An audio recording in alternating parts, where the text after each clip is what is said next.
Brought to you by Agilus Diagnostics.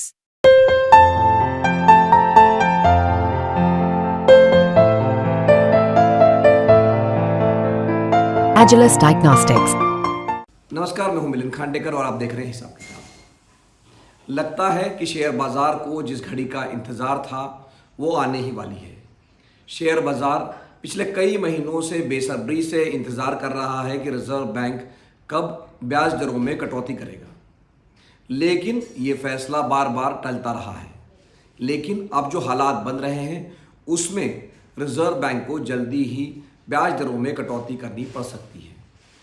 ऐसा मैं इसलिए कह रहा हूँ कि पिछले हफ्ते जो जीडीपी के पहले क्वार्टर के नंबर आए हैं वो देखकर लगता है कि रिजर्व बैंक को अब मजबूर होना पड़ सकता है कि वो जल्दी से जल्दी ब्याज दरों में कटौती की जाए। पिछले हफ्ते जो नंबर आए हैं जीडीपी के वो 5 क्वार्टर में सबसे कम ग्रोथ हुई है 6.7%। और ये एक चिंता का विषय है सरकार के लिए भी और रिजर्व बैंक के लिए भी कि कहीं ये अगर ग्रोथ कम होता गया तो कहीं वापस हम मंदी के चक्कर में ना फंस जाए। इसलिए हो सकता है कि रिजर्व बैंक आने वाले महीने में जो उसकी मीटिंग होगी उस समय ब्याज दरों में कटौती पर विचार कर सकता है। तो सबसे पहले तो खबर समझ लीजिए कि हुआ क्या है और ये मैं ऐसा क्यों कह रहा हूँ। तो पिछले शुक्रवार को जैसा कि होता है कि अगस्त महीने का जो आखिरी वर्किंग डे होता है उसमें जो जून की तिमाही होती है उसके नंबर आते हैं जीडीपी के। तो वो नंबर जो रिलीज़ हुए उसमें जितना अनुमान था 7% से अधिक का ग्रोथ होगा, 7.2% तक का था, उसके उलट ऐसा हुआ कि जो जीडीपी की ग्रोथ हुई है, जो अर्थव्यवस्था का पहिया है विकास का, वो धीमा घूमा है और 6.7% ही ग्रोथ हुई है। अब ये कम क्यों हुई है? कम होने का कारण ये है कि चूंकि चुनाव का सीज़न चल रहा था, कंपनियों ने भी अपने हाथ खींच के रखे थे, सरकार ने भी अपने हाथ खर्च के रखे थे और ख़ास करके सरकार का जो खर्चा है वो कम हुआ है। तो एक बात आप समझ लीजिए कि जो हम जीडीपी की ग्रोथ देख रहे हैं पिछले कुछ वर्षों में उसमें सरकार का बहुत बड़ा योगदान है। जो सरकार कैपिटल एक्सपेंडिचर कर रही है, जो पुल बना रही है, सड़कें बना रही है, एयरपोर्ट बना रही है, तो कहीं ना कहीं पहले क्वार्टर में सरकार का खर्चा कम हुआ और उसने जो है ड्रैग डाउन किया, जो जीडीपी का नंबर है उसको नीचे लाया। अब जैसा कि आप जानते हैं कि जीडीपी 3 चीज़ों को मिलकर बनती है।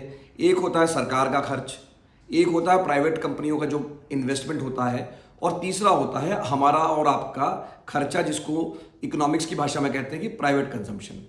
तो जो पहली तिमाही है इस साल की उसमें सरकार का चूंकि खर्चा कम हुआ, ये एक बहुत बड़ा कारण बना सर कि जीडीपी की जो रफ्तार है वो 5 क्वार्टर में सबसे नीचे चली गई।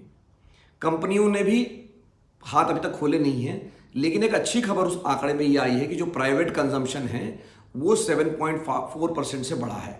यानी जीडीपी से ज़्यादा जो है लोगों के खर्चे बढ़े हैं। और ये सुकून देने वाली खबर इसलिए है कि पिछले बार जब जीडीपी के पिछले साल के जो आंकड़े आए थे तो उसमें जीडीपी तो 8% से ग्रो कर रही थी, लेकिन लोगों के खर्चे 4% से ग्रो कर रहे थे।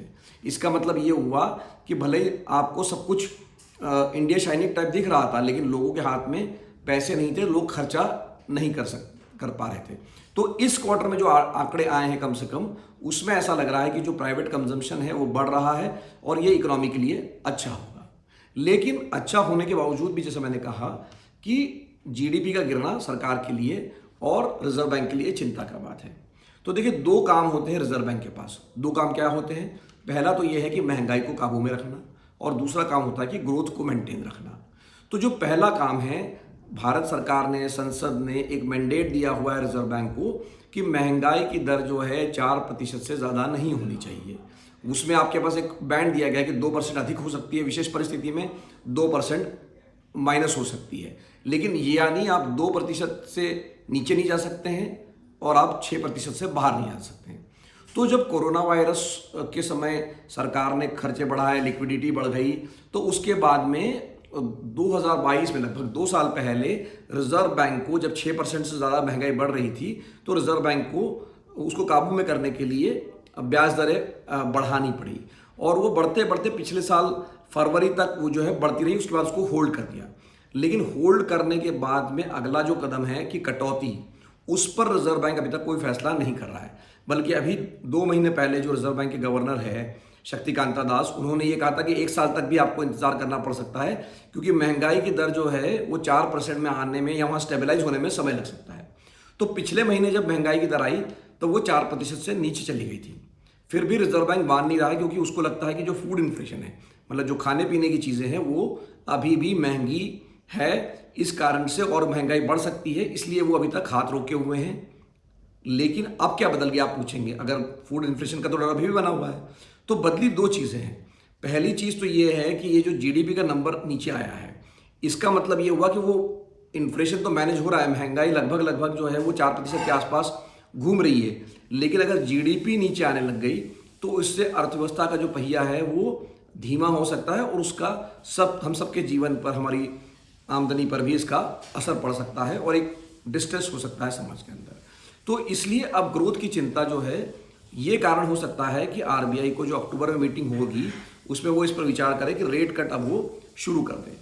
एक और बात ये है कि जैसा कि आप जानते हैं कि आजकल सारे दुनिया में जो ग्लोबल बैंक्स होते हैं वो मिलजुल कर ही एक तरह से रेट कट पर राय बनाते हैं। मतलब ऐसा नहीं होता कि एक देश में ब्याज दरें बढ़ रही है, दूसरे में घट रही है, लगभग एक कंसेंसस होता है। तो जो अमेरिका के फेडरल रिजर्व के चेयरमैन हैं, उन्होंने अभी कहा पिछले महीने कि अब समय आ गया है, क्योंकि अमेरिका में बेरोजगारी बढ़ रही है। तो अब उन्होंने कहा कि अब समय आ गया है कि हम रेट कट कर दें। और ये अनुमान है कि सितंबर महीने में जो बैठक होगी फेडरल रिजर्व की, उसमें हो सकता है कि वहाँ पर ब्याज दरें कम कर दी जाए। अगर फेडरल रिजर्व करता है तो नेचुरली भारत की जो रिजर्व बैंक है उस पर भी दबाव रहेगा कि वो करें। और दूसरा मैंने कारण कहा, अब तक रिजर्व बैंक को चिंता इसलिए नहीं थी भारत में कि महंगाई भी कम हो रही थी और ग्रोथ भी बढ़ी हुई थी। तो यह एक आदर्श स्थिति थी कि भाई महंगाई कम हो रही है और विकास दर बढ़ रही है। लेकिन अब महंगाई तो लगभग काबू में आ गई है, पर अब ग्रोथ अगर गिरना शुरू हो गई, जो कि ये हमने देखा कि जो आंकड़ा आया है 5 क्वार्टर का सबसे न्यूनतम है, तो वो एक बड़ा कारण हो सकता है कि रिजर्व बैंक को आने वाले दिनों में, अगले महीने में ये फैसला करना पड़े कि वो ब्याज दरें कटौती करें। और ये शेयर बाजार के लिए महत्वपूर्ण इसलिए है क्योंकि शेयर बाजार लंबे समय से इसकी उम्मीद लगाए बैठा है कि इंटरेस्ट रेट कम हो जाएंगे।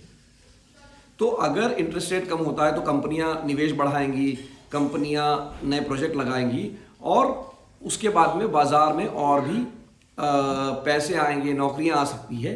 तो कुल मिला के कंजम्पशन भी बढ़ेगा, खपत भी बढ़ेगी। इसलिए शेयर बाजार को इसका इंतज़ार है, और ऐसा लगता है कि जो हालात बन रहे हैं उसमें उनका ये इंतज़ार, उनका ये प्रतीक्षा अब पूरी होने वाली है। तो आज के लिए हिसाब किताब में इतना ही। आपको आज का एपिसोड कैसा लगा ये मुझे कमेंट बॉक्स में लगाइए, बताइए। आपके अगर कोई सवाल है तो वो उसमें लिख कर भेजिए, मैं उसका जवाब देने की कोशिश करूँगा। एक बार फिर से ये एपिसोड देखने के लिए आपका धन्यवाद।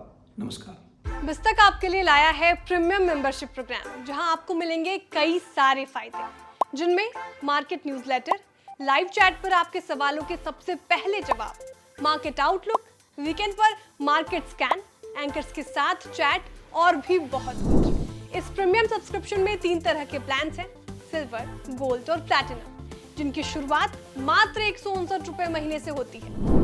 इससे जुड़ना भी बेहद आसान है। बिस्तक के YouTube चैनल पर जाएं, ज्वाइन बटन पर क्लिक करें और अपना प्लान सिलेक्ट करें। बस बन गए आप हमारे प्रीमियम मेंबर।